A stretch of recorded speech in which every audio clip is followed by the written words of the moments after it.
on his deputy, William Ruto. Yes, he has endorsed from Kenya, something historic is happening. Oh yes, the president of the country, Uhuru Kenyatta, has turned his back on his deputy, William Ruto. Yes, he has endorsed the party's opposition candidate, Raila Odinga, as his preferred candidate in this year's presidential election. Think about it. Just imagine Buhari turning his back on Vice President Yemi Osinbajo to endorse Abubakar Atiku.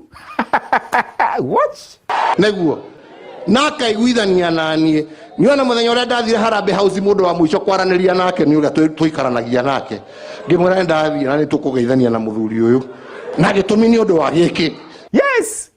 Vice President Ruto is not worried. He's out campaigning and pulling his own crowd. Take a look. What is a priority? Priority ni kubadilisha katiba ati tuongeze mamlaka ya rais. Tuongeze vyeo ya viongozi. Priority ni hawa. It's going to be Pomposki in Kenya this August. Dr. Damages may be there. Some people are already singing mene, mene, mene, mene, mene, mene, mene.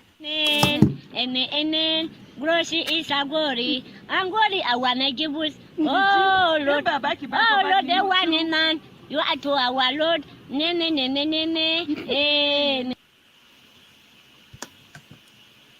Okay, Rudolph. I've tried Shehu, so now let's go.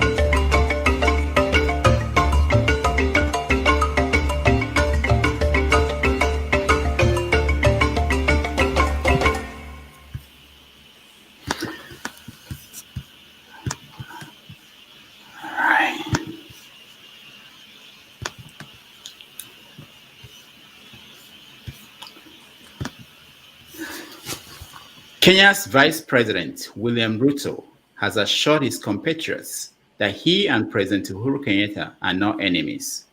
That became necessary after the president decided to support the opposition candidate for President Raila Odinga in the August 2022 presidential election. In Nigeria, there is no light, no water, no petrol, and no school for public university students. All systems seem to have collapsed, and the political parties are in disarray. Meanwhile, the immediate past governor of Anambra State, Mr. Willie Obiano, is cooling off in EFCC's detention room, answering questions about what he did with billions of naira allegedly squandered during his 8-year term in office. Agents of the EFCC picked up Mr. Obiano at the Lagos airport on his way to Houston, Texas, USA.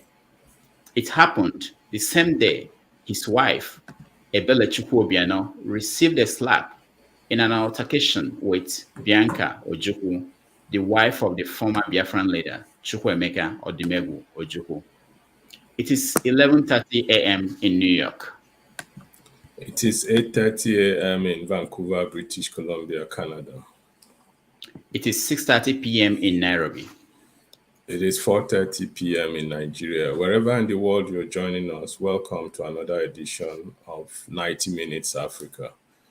On our show today, we have Senator Shehu Sani joining us with over 2 million followers on social media.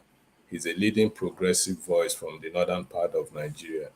He would help us understand the crisis within Nigeria's political parties, the banditry in the northwest, the failure of the electricity grid, petrol crisis, ASU strike, and other troubling matters in Nigeria. His issue with Governor Nasir El-Rufai of Kaduna State and his ultimate quest to be the next governor of Kaduna State. Also joining us from Nairobi, Kenya is Declan Galvin, political risk and national security expert with specialization in elections and counter-terrorism. He is a former editor of Sahara Reporters and political analyst for Sahara TV. He will break down the intriguing dynamics of the August 2022 presidential election in Kenya and its implication for democratic stability in Africa. we would like to welcome our guest to this show. Over to Declan. Declan, welcome to the show. Yeah, thank you very much for having me. It's very nice to have you. It's been a while, and I know you've been in Kenya and you've been doing a great job there and monitoring elections and every other thing in Africa. So let's start by having you give us an idea of how the election is going. The preparation for the election is going on in Kenya. I know that it's coming up in August. Yeah, so essentially, we go through this process about every 5 years in Kenya, where we're going to be holding general elections on 9th of August, 2022. Where we are presently is in the process of coalition formation, just prior to coalitions being submitted to the proper authorities, the IEBC and the political parties registry. And so right now, this is really a period in Kenya where there's a great deal of kind of political change and dynamics. We have a lot of kind of politicians decamping and defecting from one side to the other, while both kind of major campaigns. One is Azimio la Umoja, which is really being led by Raila Odinga and Uhuru Kenyatta. And then also the United Democratic Alliance, UDA, run by Deputy President William Ruto. And so we basically we're watching politicians kind of move between both of these. That will kind of begin to ease as we move into the kind of general election campaigns. But that's very much kind of what's animating the environment right now. How is it that we watched a video, we saw the president seem to be supporting his former opponent, Odinga? How did that happen? What happened? So if we go back in time to the 2017 election, which was in August, that was really a very unprecedented event.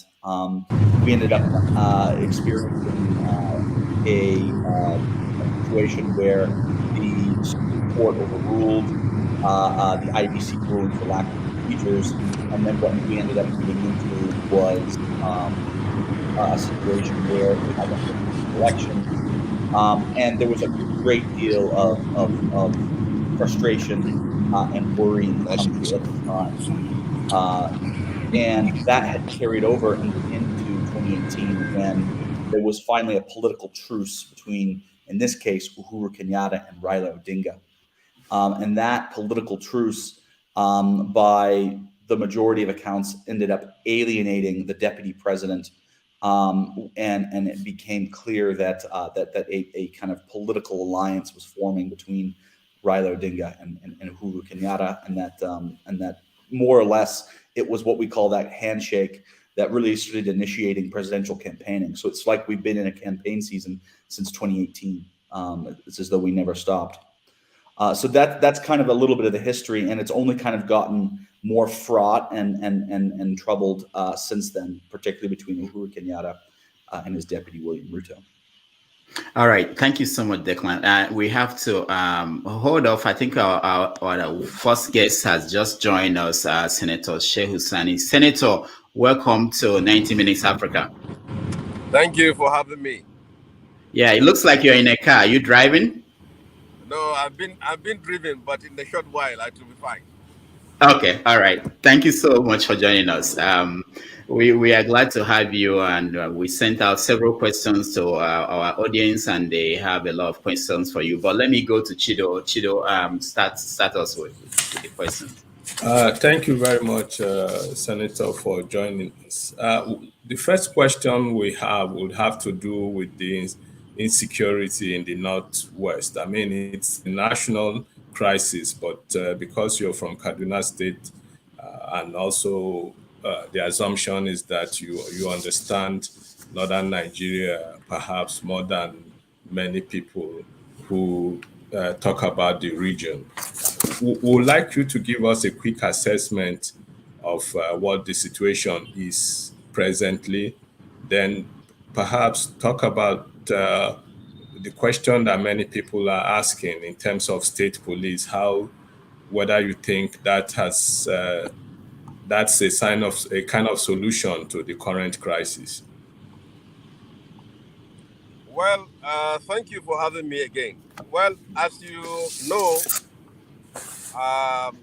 the northwestern part of Nigeria have been facing this problem of banditry and terrorism in the last 5 to 6 years, specifically in the states of Kazana, Kebbi, Sokoto, Zamfara, Kaduna, and Niger State. Bandits have become a state within a state. They kill people, they kidnap and extort ransom. People have to be selling their farms and homes to pay kidnappers ransom to secure the release of their loved ones, whether their wives or their husbands or their children. Most of the boarding schools located in the rural areas have closed down because of the activities of these bandits. One of the schools I attended, which is a secondary school in Niger State, Kagara, where bandits raided and kidnapped students in 2021. The school virtually has closed down. So other schools in the northwestern part of Nigeria. In some states, like in Niger, bandits have become so emboldened and daring that they have taken over the control of some villages, and they have their local chiefs and even local imams. In other places, they impose fines and taxes on villagers for them to secure the freedom to go to their farms, either to plant their crops or to harvest.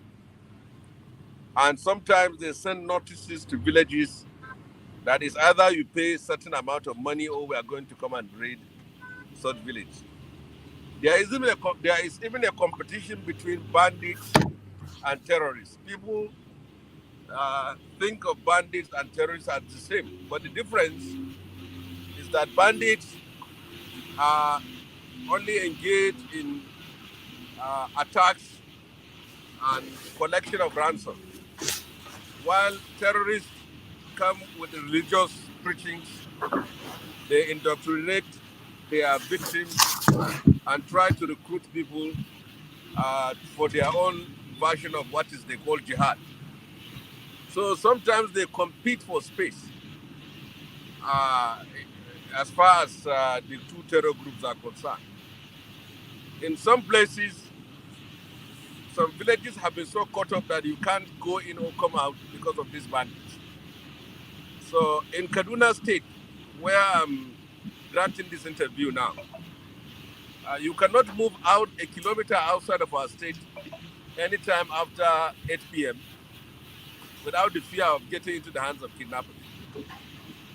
If you can remember, these terrorists raided the School of Agric Mechanization in Kaduna and kidnapped some students, where up to 200 million naira was paid as ransom. Later, they also raided the Greenfield University, which is in the outskirts of Kaduna, between Kaduna and Abuja. Over 200 million too was paid as ransom. And they also raided Bethel Baptist High School. So most of our schools that are on the fringes of the city have to be forced to close down. And now you can't travel from Kaduna to Abuja in peace. Now I only use the train, and many people too use the train to move in or out of Kaduna. Once the train system breaks down, it means nobody moves. This is to show you the state of affairs here. It's not that security forces, the police and the army are not doing anything, but the fact is that they need to do more, because what they have been doing has not been able to secure the lives of our people. So far, I believe that the issue of state police is something that has come up. People are talking so much about it, but already people in rural areas have organized themselves and armed themselves to confront these bandits and terrorists in the last 2 to 3 years. So now, each time these terror groups are raiding villages, they knew that people are ready. But I know of villages where they gather funds and fund their vigilante groups, where some people will go to bed while others protect the town or village. It has reached that point. Well, as far as our reservation about police, state police in the north is concerned, is the fact that the state police, in as much as it will be good for local security, it will also have a problem where it can be used by state governors to persecute political enemies, and it becomes the armed wing of the ruling party in the state. So when we speak about that, we speak about history. In the colonial times, when the police were under the emirs, they were used to persecute people who were critical of the emirate system or the religious order. And the ruling political party then, which was the Northern People's Congress, used state police or native police to go after critics. So as far as we are concerned, whatever will be done to restore order and security in our country is something which we will welcome the idea. But we also have to be mindful of the fact that those instruments can be misused or abused. Take, for example, the State Independent Electoral Commission, SICOM. Once election was conducted by SICOM,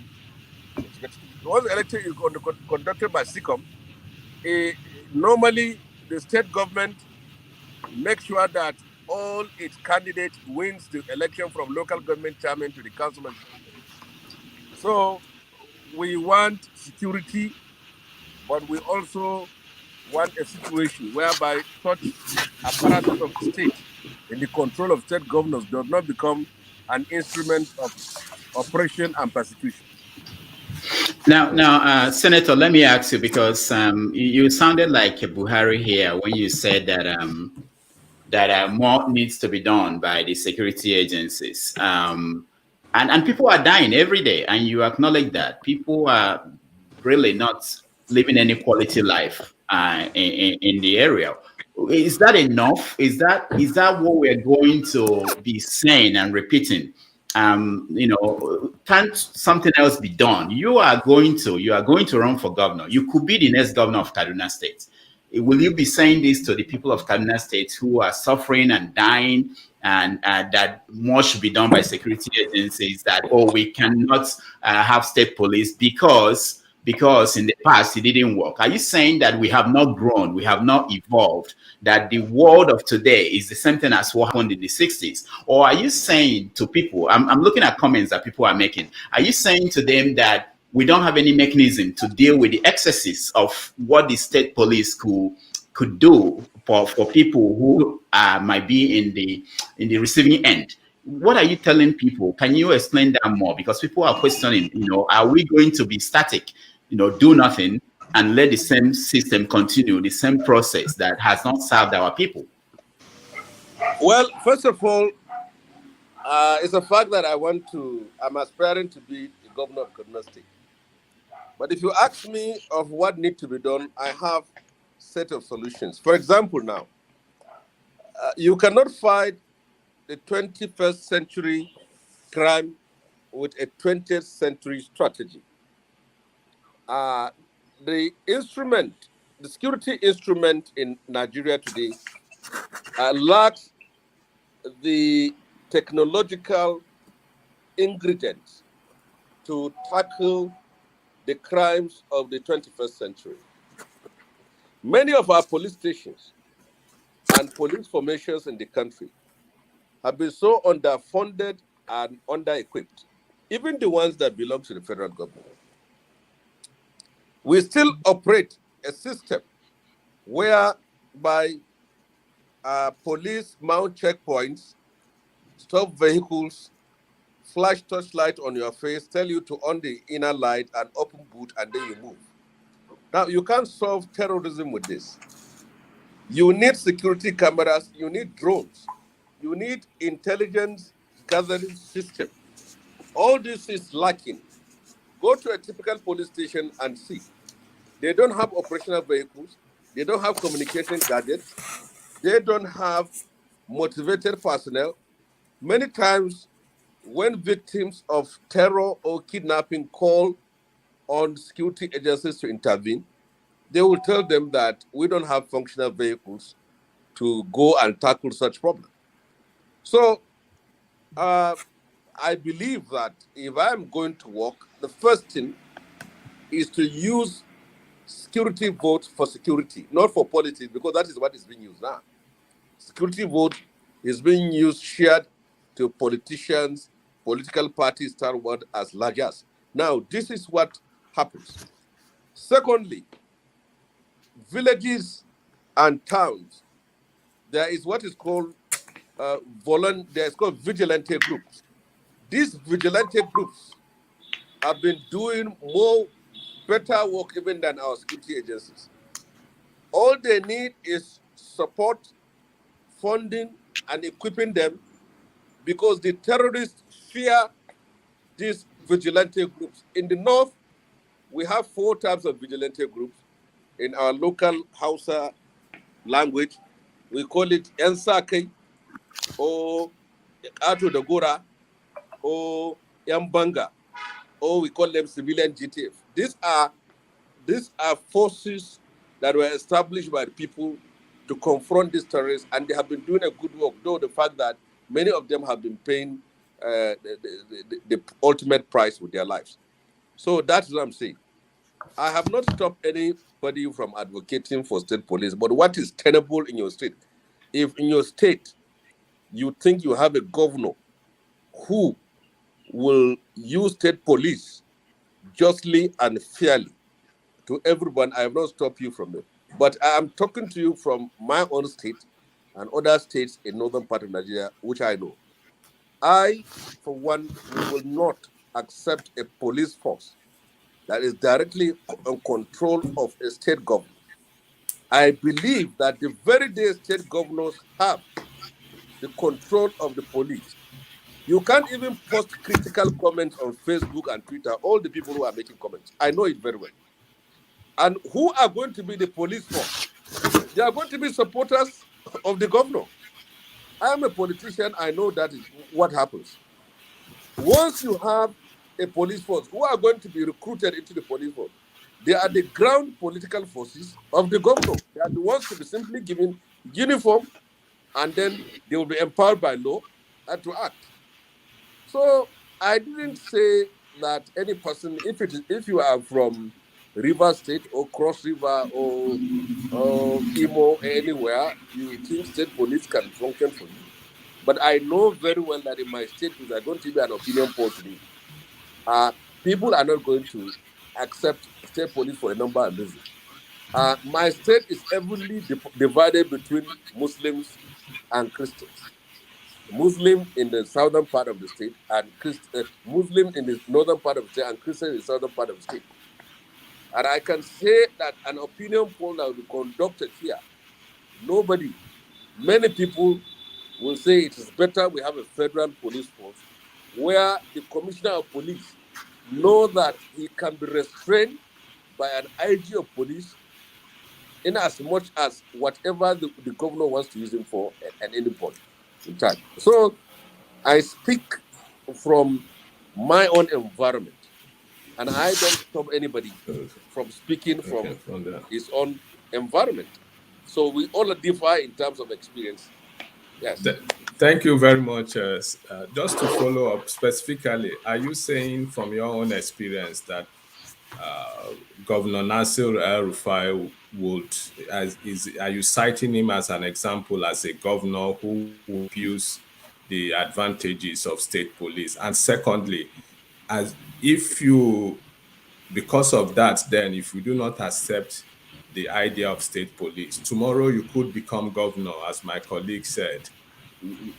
Wouldn't that be to your own advantage as someone who knows the benefit of such an arrangement?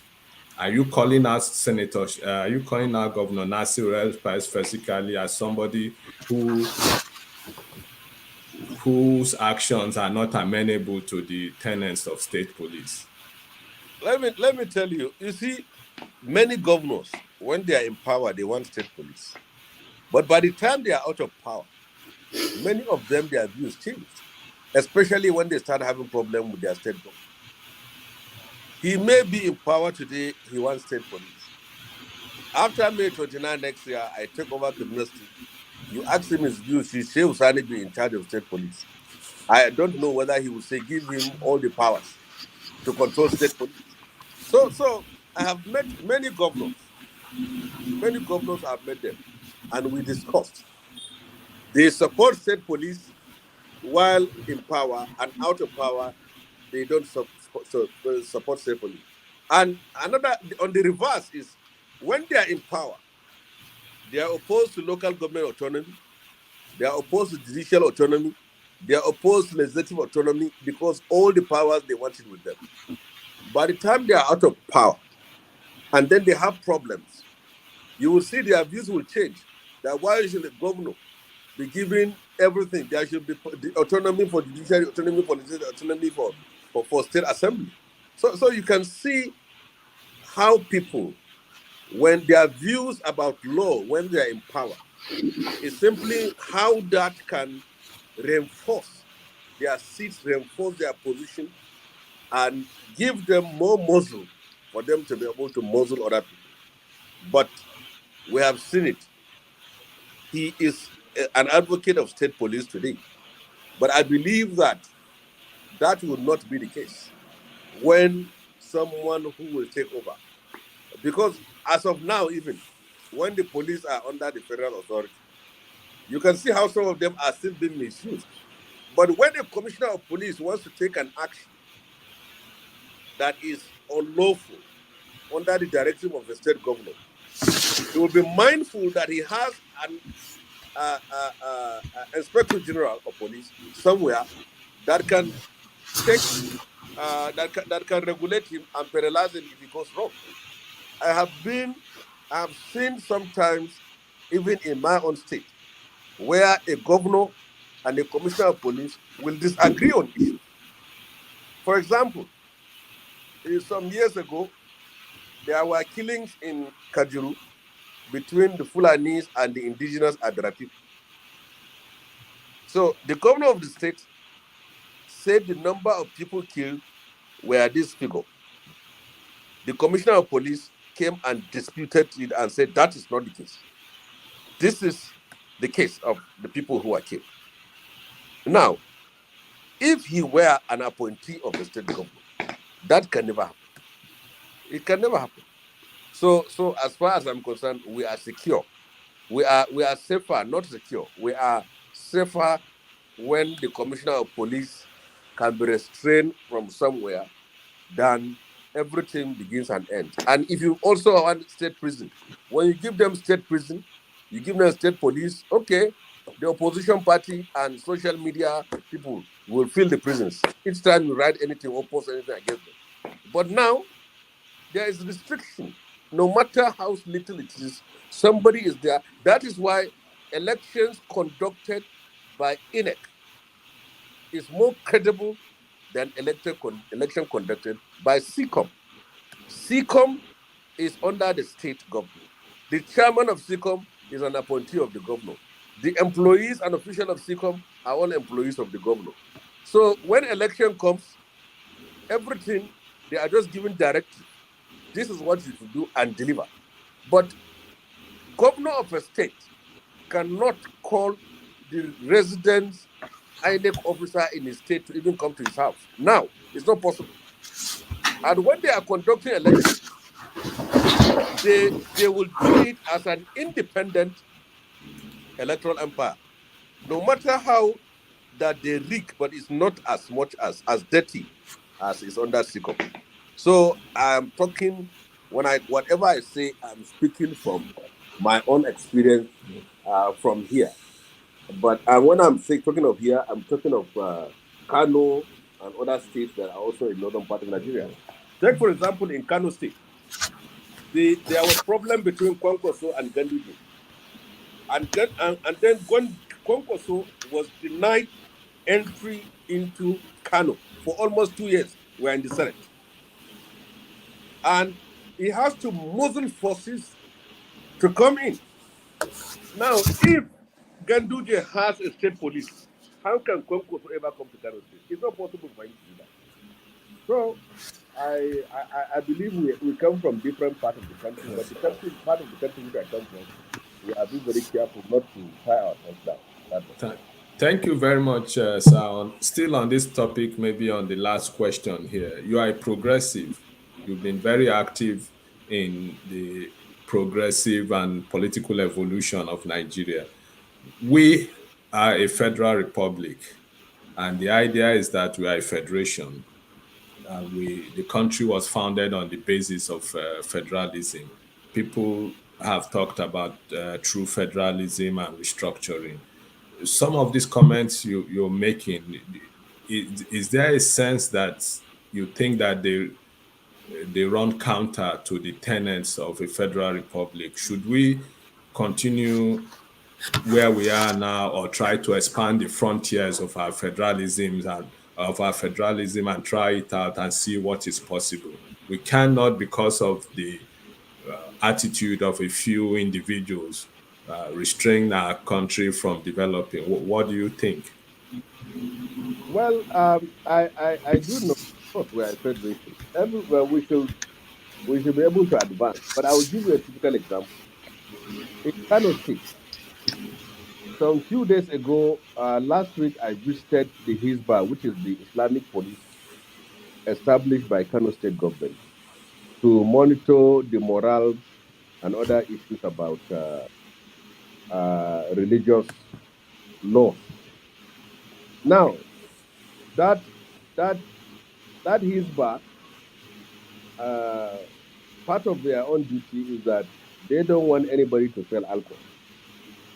But if you go to Sabongari, area of Kano State, where it's populated by people from southern part of Nigeria, you see them drinking their beer and taking alcohol freely.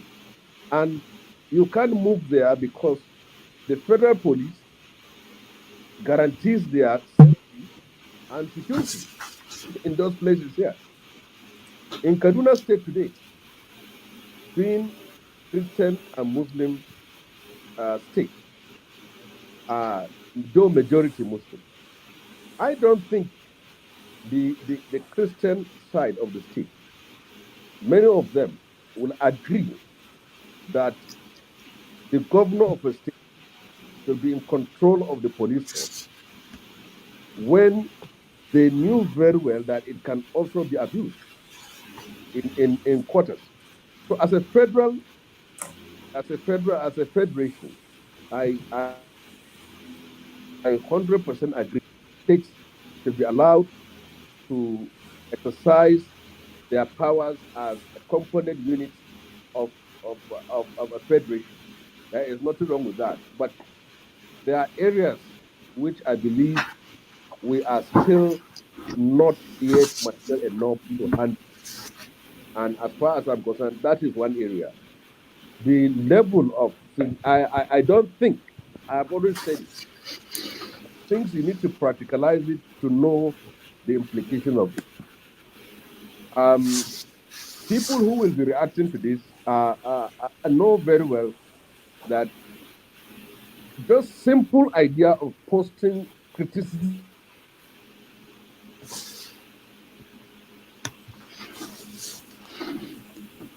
All right. It looks as if of government do with the fact that the police is simply under federal control. Once it is under state control, when you have federal police, federal prison, the moment they arrest you, they will simply take you to state arrest and then state imprisonment.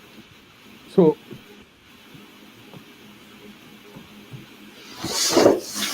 we have to be on part of the country and the state which I come from. We need some time to be able to adjust to this reality. Let the people in position of power know the limitations of what they can do. But I know very well that a state police here is going to be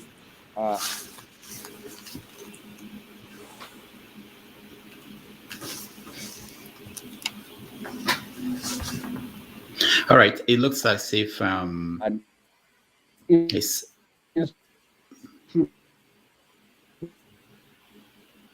instrument of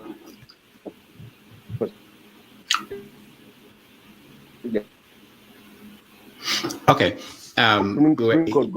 Supreme Court governor, and then he has. So please, this is just my own idea of, because I'm speaking from experience.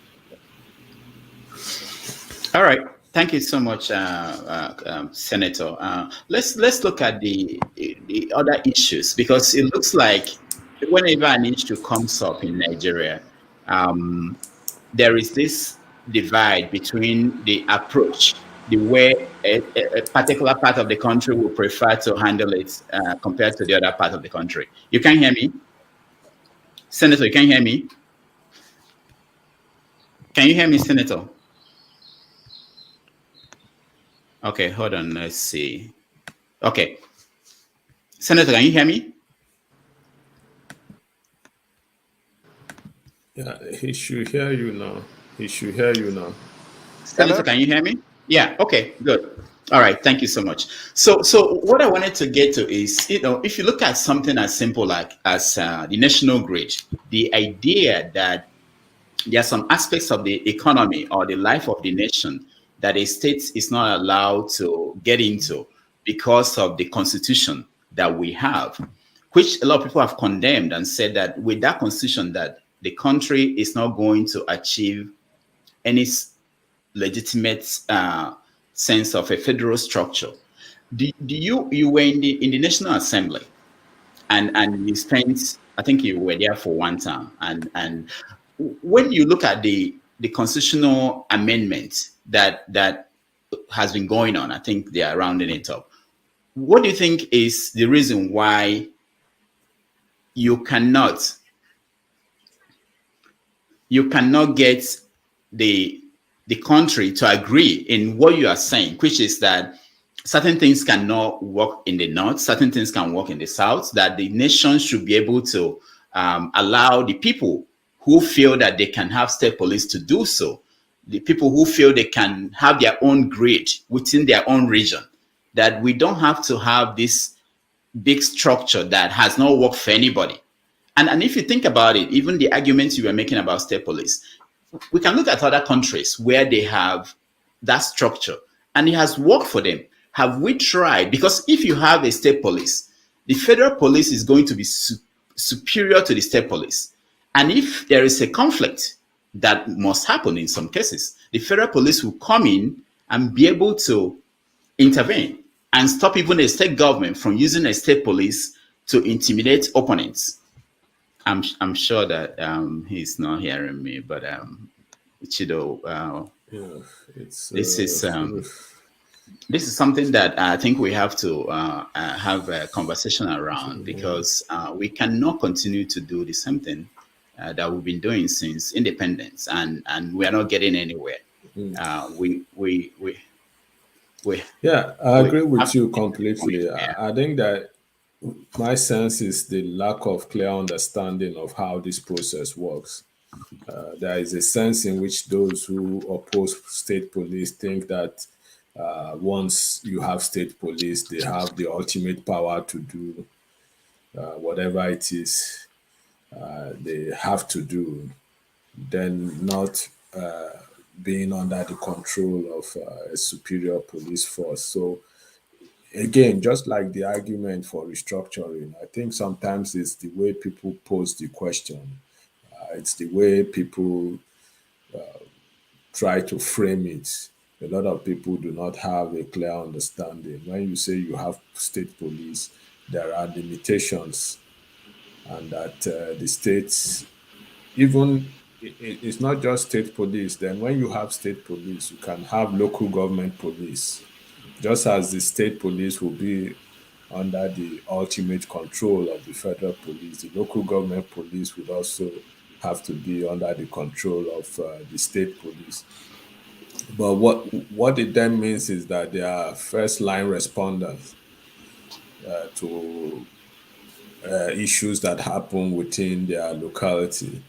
they would attend to those issues as quickly as possible and deal with them within the framework of the existing laws of the state. And where it becomes impossible, they then need to defer to the federal police, or where it goes outside the state boundaries and so on. And the point is that we're now telling people to reinvent the wheel. This is something that has been running in America for many years, in Canada, in so many parts of the world. So, and we can't say that because of fear, we're not going to try, and then we stay the same way that we have stayed, that didn't work for anybody. Anyway, we hope that he will come back again and join us, and we have more conversation. We have a lot of questions for him about his effort to become the governor of Kaduna State, and what he has been doing since he left the Nigerian Senate, because a lot of people have comments here who were wondering why he was in the Senate. He didn't do certain things, but as soon as he came out, he started pointing out things that should be done. So we hope that he will join us again, and then we have that conversation. In the meantime, we will take a little break. When we come back, we are going to bring in Declan, Galvin, who is in Nairobi, Kenya, to tell us more about the election coming up in Kenya. It's actually an interesting election for people, Nigerians too. Just so you know, one of the candidates, the vice president of or the deputy president, that's what they call it in Kenya, is the daughter is married to a Nigerian. It's a small fact, but also it's an interesting thing, because we have a situation similar to what we had when Obasanjo, not similar, but close to that, when Obasanjo was leaving, and he insisted that his vice president, Abubakar Atiku, would not be the next president and supported somebody else. But in this case, the president of Kenya went out of his way to support a different candidate from a different party, not his own party. And so it's a very interesting thing going on there. And with history of Kenya and election violence, so we want to see what it means for not just for Kenyans, but also for Nigeria, because there are similar things in how things happen in Kenya and how they happen in Nigeria. So we are going to take a break. When we come back, Declan will join us. And if for any reason we're able to get Shehu Sani to join us again, we are going to have him continue the conversation. So stand by, stay with us. We are going to be around in about 3 minutes. We get Declan to join us again, and we will try to reconnect with Shehu Sani. When Jonathan was president, Nasser El-Rufai said this about Jonathan's government. Watch. I still say this without any apologies, without any hint of contradiction. This is an incompetent government, the most incompetent government I have seen in my lifetime, and I'm 53 years old. He made a lot of people dream of having El-Rufai and his favorite people in government to solve the problems of 2015. Like the high cost of petrol, Boko Haram insurgency, high dollar to naira exchange rate. Please, please, please, please, don't remind me of those horrible days. High cost of petrol, don't remind me. You know? Yeah, hi. Sorry about I've been in government, and I know that the government has a lot of information. What is lacking, Suleiman, is the will to address this issue. I think the government just wants this to continue because it is profitable for the security agencies to have huge budgets, most of which is stolen. Okay. Exactly. So after this, huge budget for security, most of which were stolen. My God. Things Jonathan did as president, I don't even want to remember them. I don't want to remember them. So they changed course and broke into the federal college. It was a bit of a surprise, but we informed the Nigerian Army garrison commander, and they quickly moved to the location.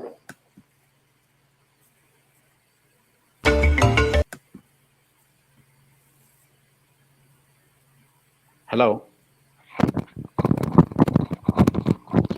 All right, so we're going back to our second guest, Declan. Declan, welcome back. Thank you.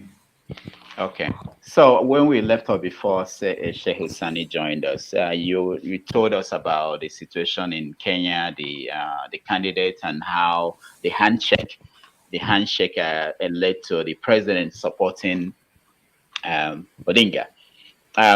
what is there any opinion poll in Kenya saying this is what people are thinking about at this time? Yeah, so there's quite a few national surveys and opinion polls that are in circulation. Really, the best ones that are being put out are by Tifa Research and another one by the Star. The Star has a pretty good kind of survey polling operation, and so they're putting out data at regular intervals. And what's interesting is you see quite a bit of similarities between the respondents from the two different national surveys. There are some other ones that are also out there with kind of some differing results, but ultimately there's quite a bit of data that's available. What we're seeing is it looks like there's really strong kind of baselines for Deputy President Ruto. So it looks like he is competing and has popularity in areas which historically he wouldn't have. And certainly the place that is most interesting is in central Kenya, which is a Kikuyu-dominated part of the country.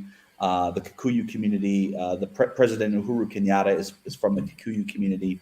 And there has been kind of historic kind of tension in some areas of the country between Kikuyus and then Kalenjins. And the Kalenjin community is where Deputy President Ruto is from. So the fact that he's competing so well there is really interesting.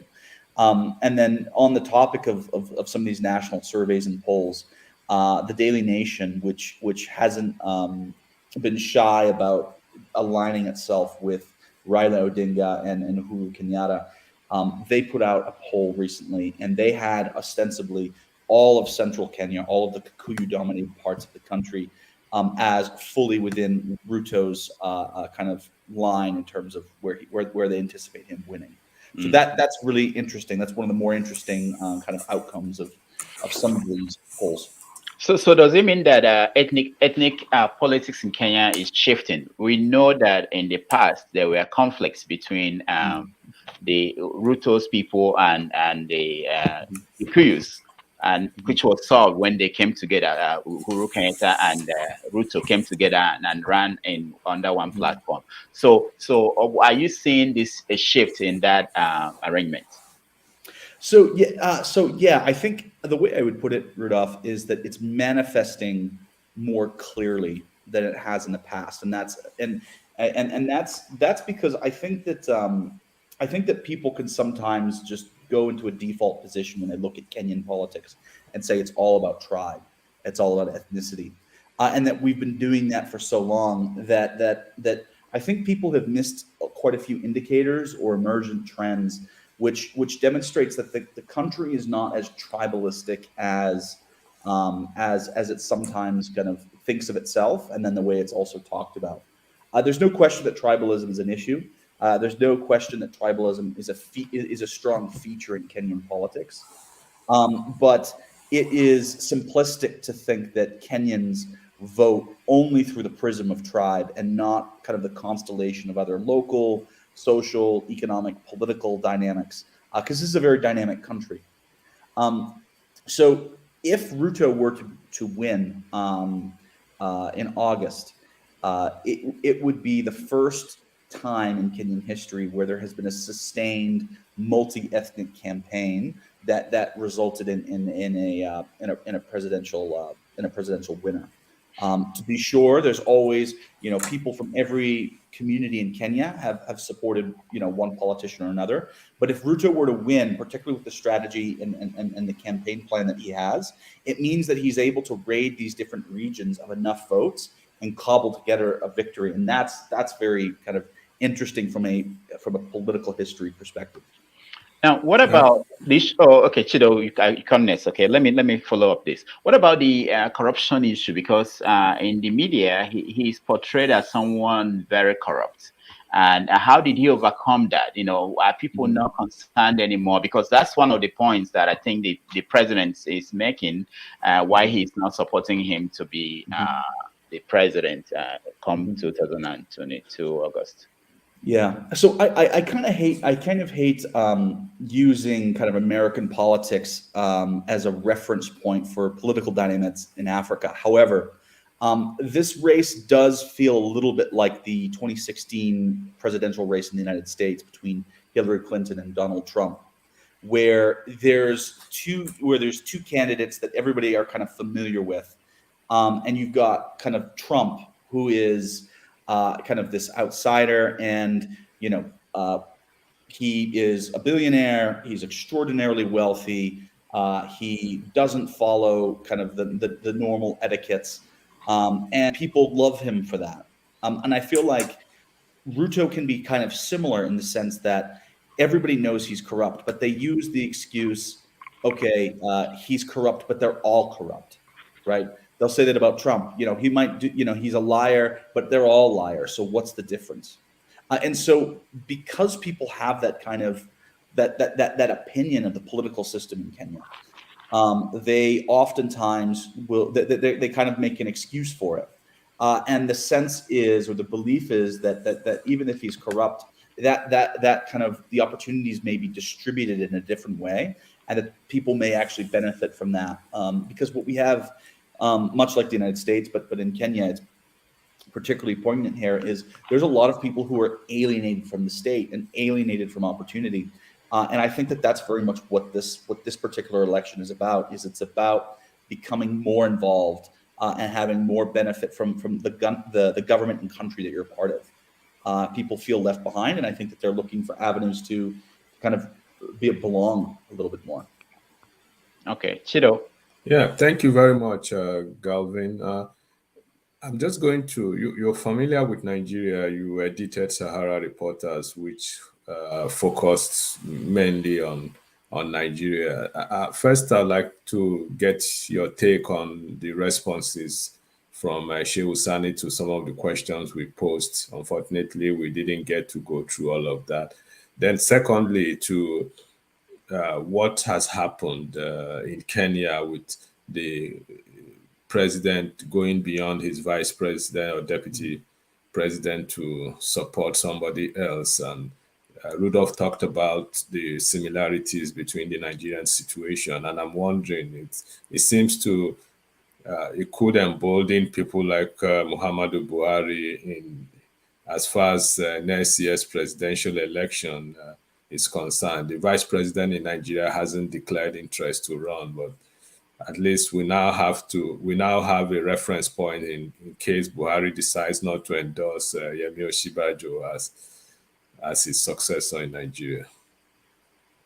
So, with regard to Shehu Sani, I remember when I was with Sahara that I covered him, and there was this period of time before the 2015 general elections, which were a momentous occasion for the country. Where Shehu Sani was positioning himself as a civil society leader, somebody who was very much in touch with the kind of social, economic, political issues confronting the Nigerian public, and that he would have been a really strong advocate for them while he was, a senator representing Kaduna. And of course, if you follow his track record, I don't think he followed through on a lot of that. I specifically remember early on when we were interviewing him on Sahara TV that he said that when he becomes senator, he's going to release and announce what his salary and all the benefits were. And we followed up with him on that. And he for the time I was with Sahara, was dodging phone calls and not actually answering that. Now, as I understand, a few years later, he did announce how much he was paid and others were getting paid. But that looked more at the time because he was so embattled with regard to politics in Kaduna, and his reputation was kind of waning, that he released that information. It looks more like for political expediency rather than genuine public interest. And there were other examples where he was kind of forced to doing the right thing if he did the right thing at all. So I think I was looking at some of the comments in the chat, specifically crypto magic, right? So making sure that he owns up to whatever he's saying he's going to do. And I'm not saying he's got a great track record. Now let's. I know you've been following what's going on in Nigeria.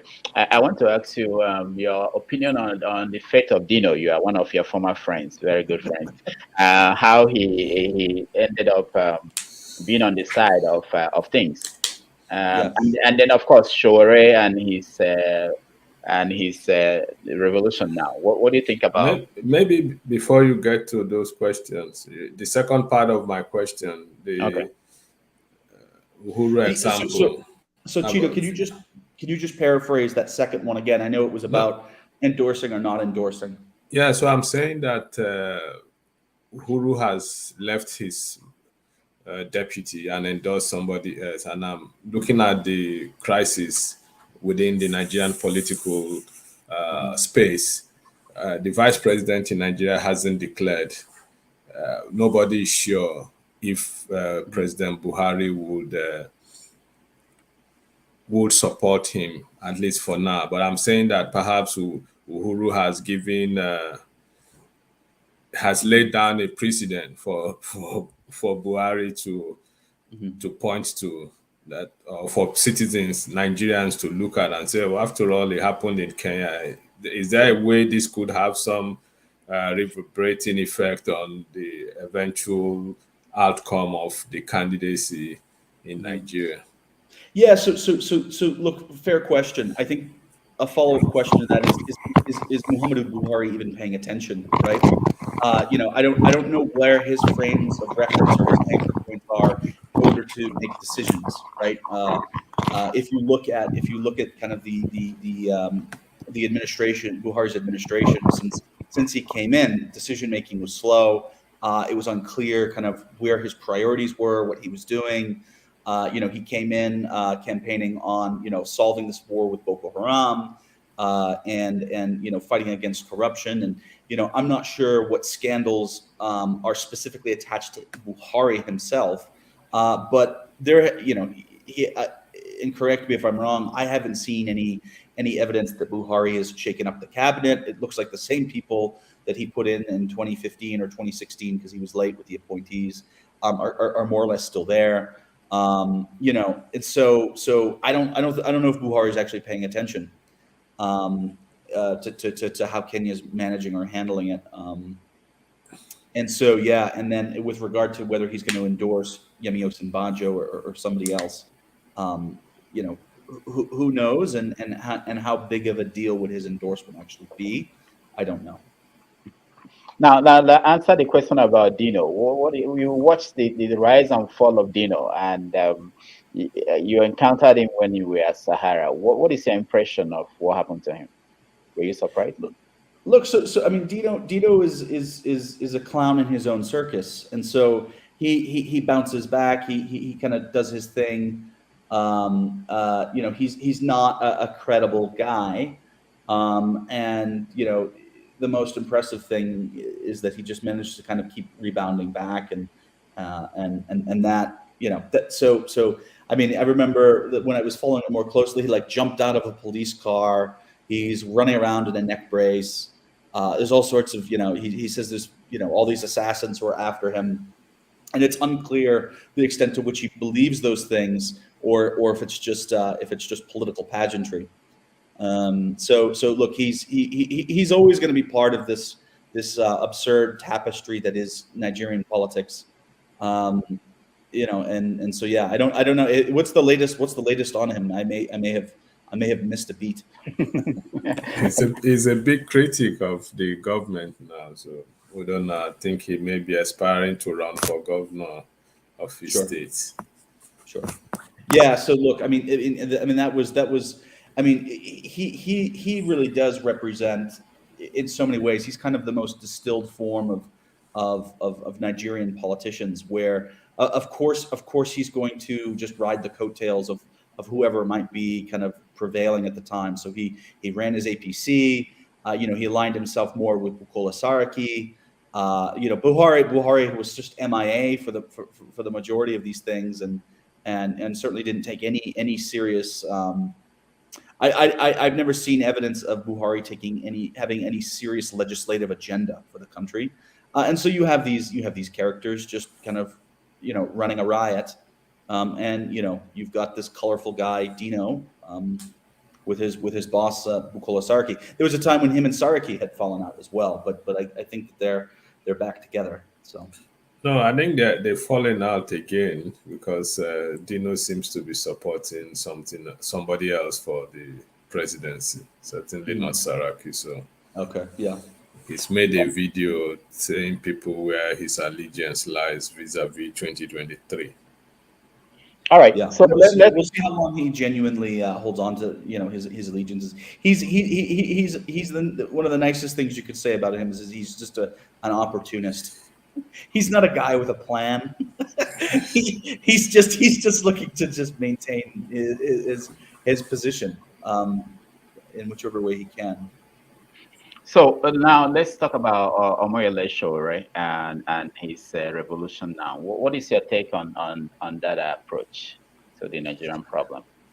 Yeah, look, so Shawari has something that a lot of other kind of people within his class and whether they're politicians or otherwise that they don't, and that's he has a genuine kind of support from a range of different parts of the country, right? So I remember he was talking with youth in the South and trying to kind of bring those grievances into the fold.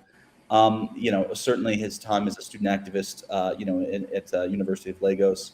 So he's a very interesting character within this kind of again this tapestry that is Nigeria, and he's able to take these networks and these relationships and really kind of forge it into some sort of a movement. But these things are hard to sustain, and he knows that better than most. And he's in and out of jail, and he's in constant confrontation with DSS and other authorities. And so, we wish the best for him, but it's tough. Nigeria is a really tough place to be able to sustain a campaign like that. Mm. And when you look at Africa as a whole and security situation in Africa, there are some people who believe that there is something going on across Africa, that you have from the west and the east and the south, Mozambique, and you have from the west, you have this Islamic fundamentalist group, terrorist groups coming together, that they could converge at the center of Africa. You have Boko Haram in West Africa. You have the ones in Algeria and North Africa, and then Kenya or Uganda. What is going on? As someone who observes these kind of things, what do you think is going on? So look, this is it's you've got Boko Haram, as you pointed out. You've got the Islamic State in the Central Africa province, right, operating on mostly Eastern Congo. They were the ones responsible for those suicide attacks in Kampala last November. You of course have Al-Shabaab, and then you have the Islamic extremists operating out of Mozambique, and those are just the main ones, right? There's a lot of others, you pointed out, groups in the Sahel and whatnot. And so this is a serious issue. I think that the way we need to look at it is less through that kind of religious lens and more through the lens of what we have is we have youth and we have failed systems and failed states. And it's not just in Africa. It's a symptom of what's going on in the Middle East.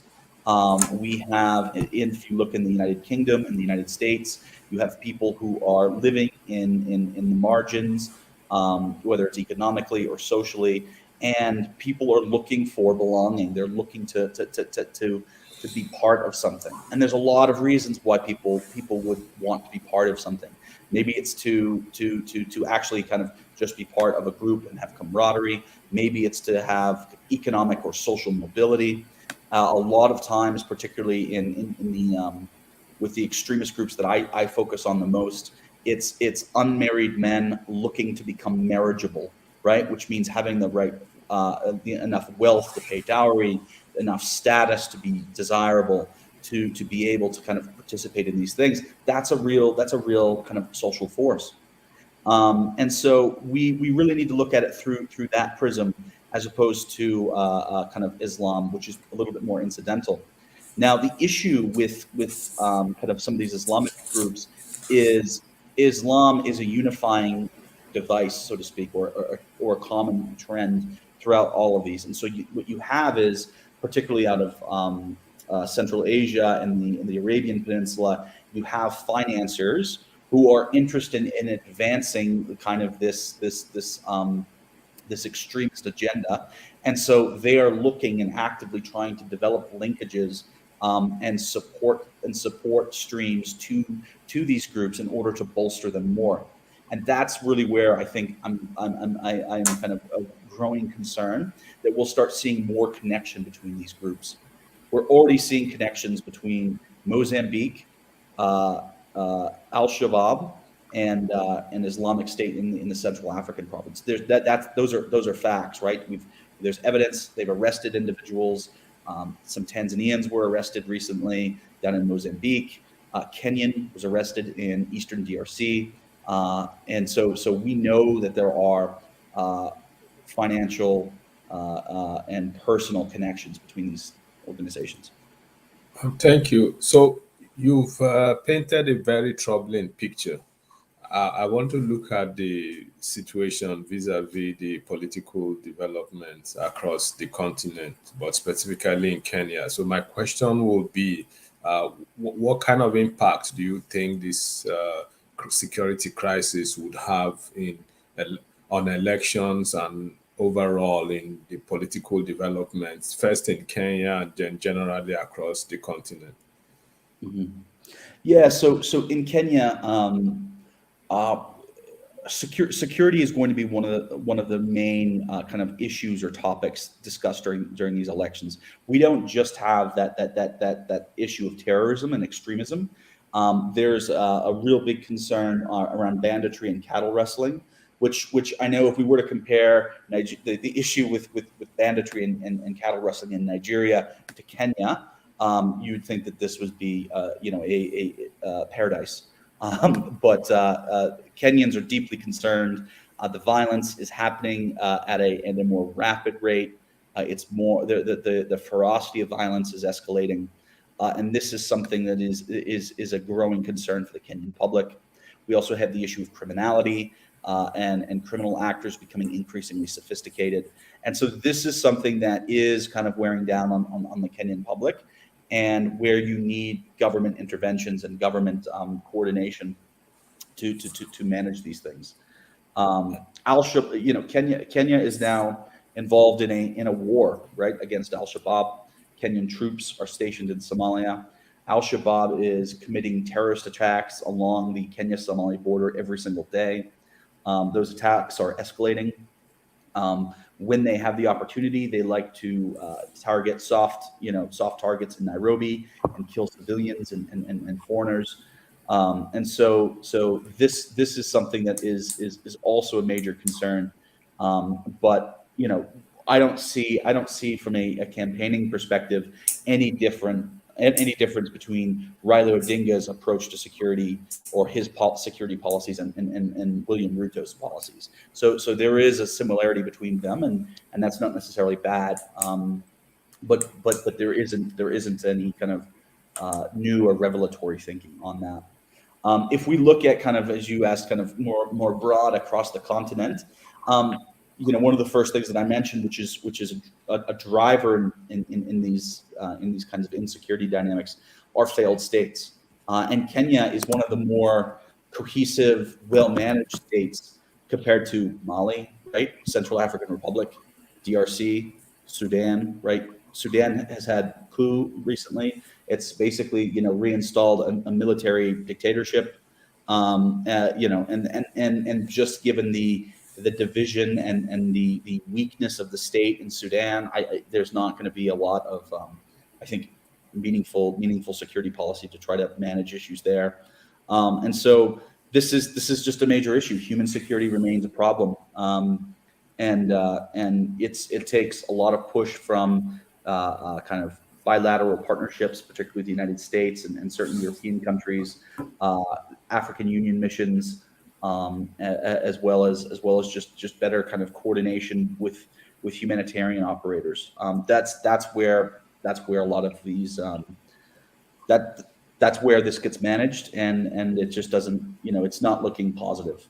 This region in particular in East Africa, it's never been this bad. We've not had this many terror actors. We've not had this many dysfunctional states since independence, right? We've got a civil war in Ethiopia. We have a terrorist organization completely controlling Somalia. You have a government in Mogadishu which has overstayed its constitutional mandate.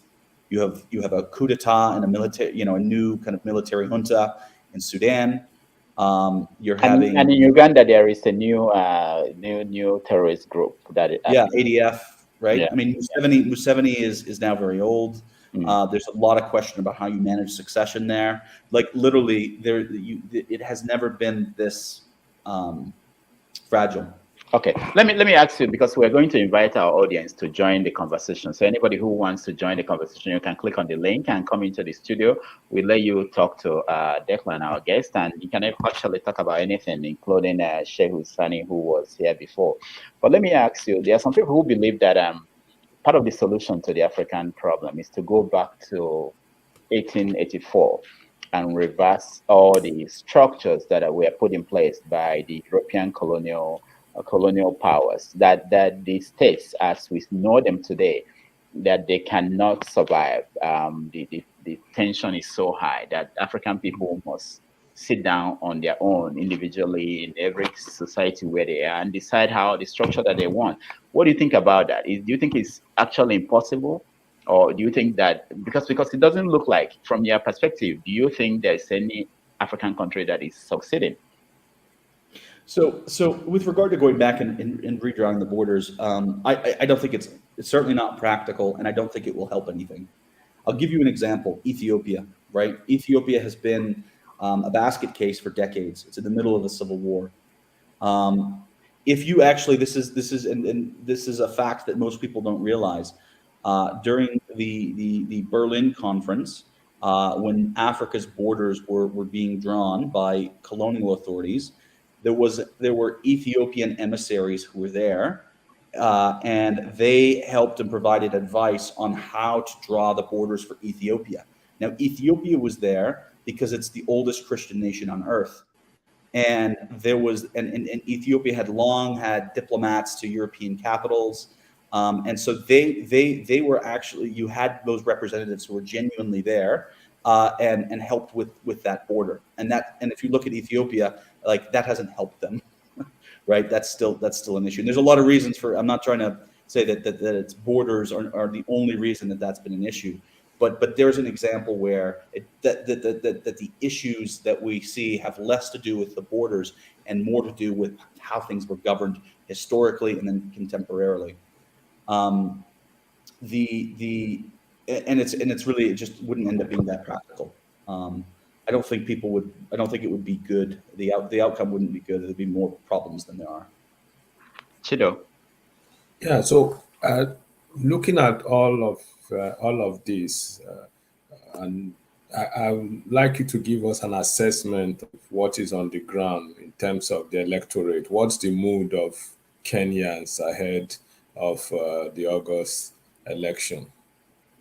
So Kenyans are a mixture between there's certainly kind of fear and concern that things could become violent, but they're also feeling very very like animated. Kenyans love politics. They love political banter. It's not like other countries where people might only talk about politics under certain circumstances. Kenyans love talking about it in the way to work, at pubs. Everywhere it's politics, and so they're also kind of they're political animals in a way. So it's something that's always kind of exciting for them. But there is that concern around violence, and I think that people shouldn't be as concerned about that as they are. At least they should lay their concerns in other areas, at least at this time. Also following up on that. There is a sense in which we could point to Kenya as an example in terms of democratic sustainability in Africa. Would you agree with that assessment? Yes. Yeah, I would. And there's always a spiel. There's two spiels that I usually give clients about Kenya. So if you look at Kenya, it is the only multi-party democracy with a liberal state, however imperfect, for 1,000 miles. Right, 1,000 miles from its border. There's no other country that's truly multi-party and with a liberal state despite its issues. So that's the first interesting dynamic. The second one is, if you look at Kenya, it is historically progressing and improving. And people sometimes don't take pause and realize how remarkable of a place this is. Right, there was a transition to multi-party democracy. It was mostly unviolent. There was a succession between the main party since independence that was mostly unviolent, and it was a succession to a minority party. We had the Supreme Court, which ruled against an incumbent and said that the election commission in 2017 didn't actually manage the election properly. They needed to redo it, and that was against the sitting president. None of those things are small feats, and people forget, but that's the progress on and on and on. So there's no reason to not be optimistic on Kenya, despite its flaws and imperfections. So, Declan, I know you've traveled across Africa, and I know you live in Kenya. But apart from Kenya, what other African country will you point out as a country that is doing well in all the indexes that we use to measure a country? Senegal, right? I think Senegal is a really interesting country. It has kind of a rich history of institutions, and there's a lot of positive things there. Even with kind of these kind of civil rebellions and movements and whatnot, like the Yanamar movement that we saw a few years ago, it managed it well. And so that's a really good example of a country which it managed itself well. Now, let's do a little comparison, Nigeria and Kenya. You are familiar with Nigeria and Kenya, and why is it that things are working better in Kenya than in Nigeria? Is it the structure of the country? Is it the politicians? Is it the constitution? What is it? It's a confluence of things, right? It's hard to pinpoint specifics because it is almost kind of everything, right? If you look at the similarities, right? English speaking, highly educated, very dynamic.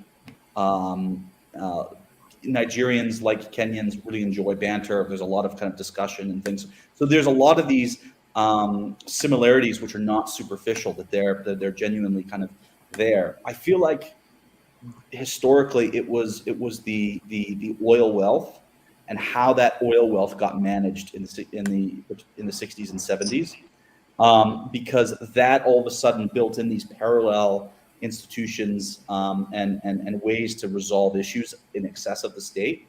And I think that has just kind of become entrenched over time, and it eroded any notion of genuine accountability. And so that's why you have people like Dino Malai, right, running around. And Nigerians must be some of the most tolerant people in the world because of everything that they have to put up with, Dino Malai included. So I think that's probably where it started. Whereas Kenya has its development over time and how it managed itself was a little bit different. And I think that we're looking at those results. All right, thank you so much. Let's go to our audience who are joining us. Mohammed Yakubu, thank you so much for joining us. Tell us where you are and make your comment on. It could be a question for Declan or anything you want to talk about. I'm happy to join this forum, and I'm joining from Bauchi, Nigeria, and I just joined, so I think I want to listen more before I throw questions. Okay, thank you so much. You have light in Bauchi. How is the situation in Bauchi with all the issues we have today in Nigeria? I think we are 40, 50 years backward. There's no light, no fuel. Let me see if I can turn my cam. Okay, no. I wanted to turn my camera. I wanted to show you. They are not selling fuel as if you are selling granite oil. Let me see. On the street? Show to you. On the street, yeah. You can see this is the first stand. Can you see Wow. it? Yeah, yeah. And this is quite deliberate. You can see this is the filling station. So the filling station are now shut down, and the street is now the alternative. It's Wow. not bad. So, It's not bad. and then yesterday, didn't Yaya Bello come to Bauchi to campaign? Was he not in Bauchi? I don't think he's personal. He came, but Okay. he spent a lot of money, and I learned some people group up to some group were campaigning for him, and unfortunately, Kogi is one of the worst states in Nigeria. There are persons that collected as low as 2005 as salary in the month of February. I learned his paying percentage. The roads are bad. He's practically living in Abuja. Of course, if it's not Nigeria, such a man should be in jail. That's the truth. Wow. Thank you so much, okay, for joining us. Declan, let me ask you, Kenya, have they started producing crude oil, and how is it that they could refine their crude oil, and we don't see this kind of thing that we see in Nigeria and Kenya? So they have started producing it in small amounts. It's not being piped; it's being trucked at this time. The kind of pipeline that they were to kind of construct has been significantly delayed due to procurement and financing and contracting issues. And so it is there. And I think also the kind of petroleum that is in this particular region is quite distinct from in Nigeria.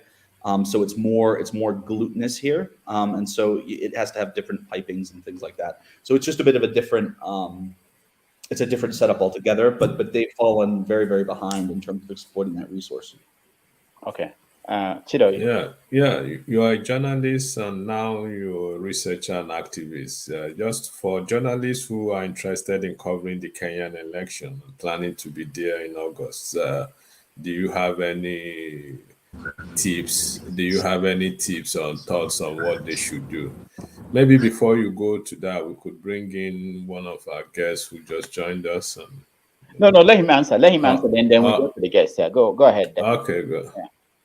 So the question is on basically for people who want to journalists who are interested in election observers coming to Kenya in August to cover the election. Any tips? What would your advice be? What should they be looking out for? So you should so the first thing you want to kind of I think avoid is what a lot of journalists fall into, which is just following politicians around in their convoys as they kind of rip in and out of different villages and towns.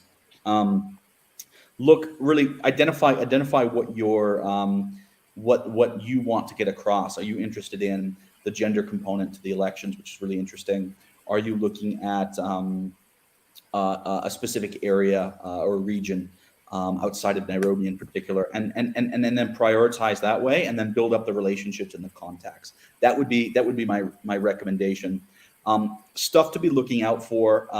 This is the other thing. This is a good piece of advice. Know and acquaint yourselves with the election deadlines, because that's when you're going to start seeing a lot of activity, and you can then plan your reporting around certain deadlines, like for example, the 9th of April, I think 23rd of May, things like that, because that allows you to kind of plan and allocate resources meaningfully to kind of push forward with whatever your reporting is. All right. Thank you, Declan. Let's go to someone that joined us. Olisa Adigwe. Olisa, welcome to the show. You shouldn't be driving if you are going to. Let me unmute you. Olisa, welcome to the show. Thank you. So thank you, Rudolph and Chido. Yeah, and all the other guests. Thank you so much. What's your comment or question for Declan? Anything you want to we had Shehu Sani earlier on, who was here talking about the situation in Kaduna State, where he's hoping to be governor. And of course, Declan has been talking about election in Kenya and in Nigeria. And so anything you want to say, your comments, observations, go ahead. Yeah, actually give me like, maybe 5 minutes. Let me park the car because I'm, Yeah, you driving should. to someplace. Yeah. Yeah, you should. Thank you so much. All right. All right. Okay. So, Declan. All right. So, There yeah. is Awaji Ibrahim is here. Now, if you join us and you want to make a comment, please turn on your camera because we can't let you on without your camera being. I won't pull you into the studio if your camera is not on. Okay, so go ahead, Chido. No, I was just going to call up the people, but I see they are. Okay. We can't see them. Yeah. Okay. Now let me ask Yakubu. Mohammed. Let me ask you one more question before. So, what are people in Bauchi thinking about in terms of this upcoming election? Are they excited about how the APC government performed at the federal level, or are they thinking of going a different way? Well, it's two sides to the coin. For those who are, as a matter of fact, I have that discussion in front of my house before I left, not quite some few minutes ago. For those who have directly benefited from this government, as far as they are concerned, they would have wished Tinubu becomes the next president so that it becomes business as usual. Now, for the ordinary man on the street, it's not about PDP or APC anymore. It's about competency. So that's why I say it's two sides to the coin, because the people have now wake up to reality. They used to think Buhari was the Messiah coming from heaven to come and save them. Now he have disappointed them. Apart from those who are directly benefiting from Buhari, every other person on the street is disappointed. All right, thank you so much, Ugo. Ugo, do you have any comment or question for our guest, Declan? You have to mute yourself, Ugo, if you want to make a comment.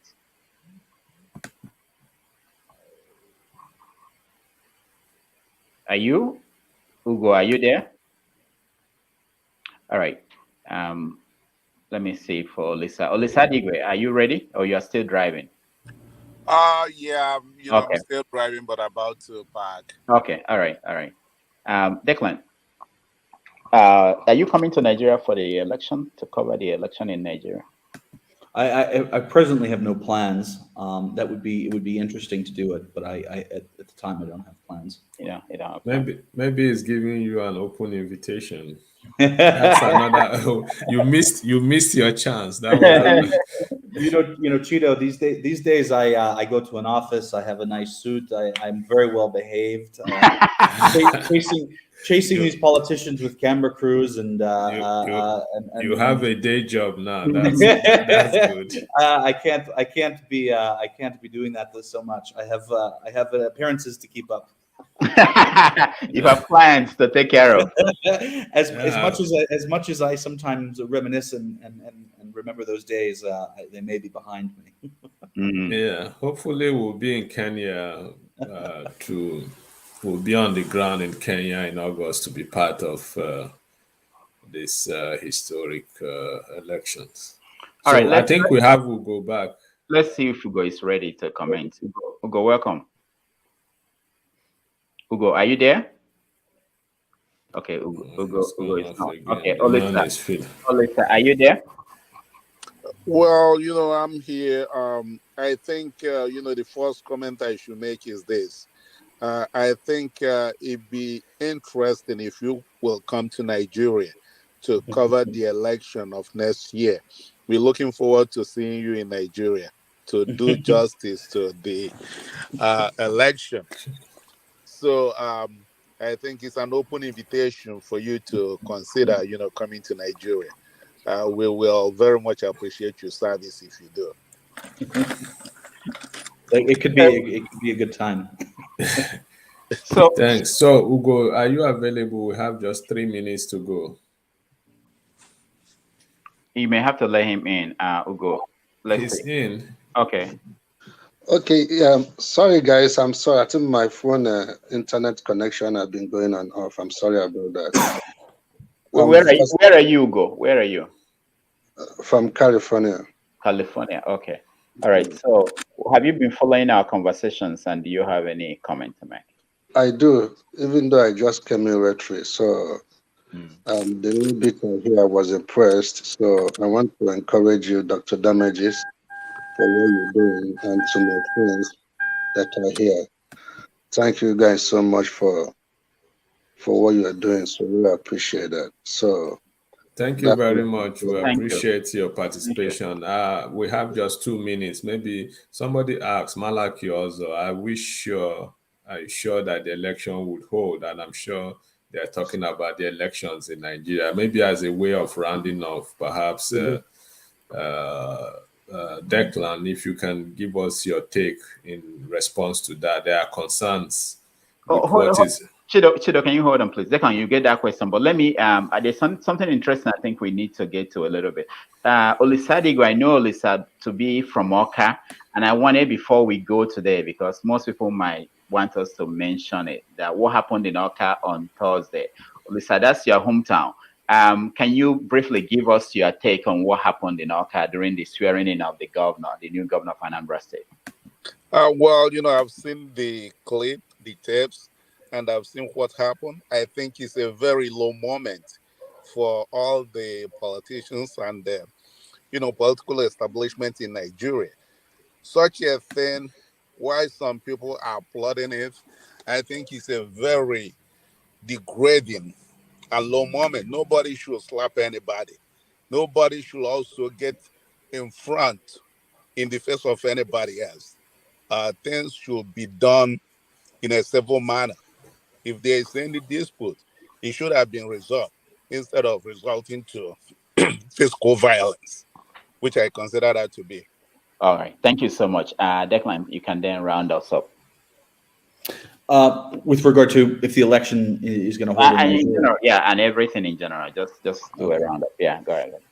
Yeah, look, so Rudolph, you'll remember this because we were working together during the 2015 election when we were getting ready to go for Sahara TV, the Sahara Reporters coverage, and we had this amazing plan, and then Sambo Dasuki decided he wanted to send all the military to fight Boko Haram, weeks before.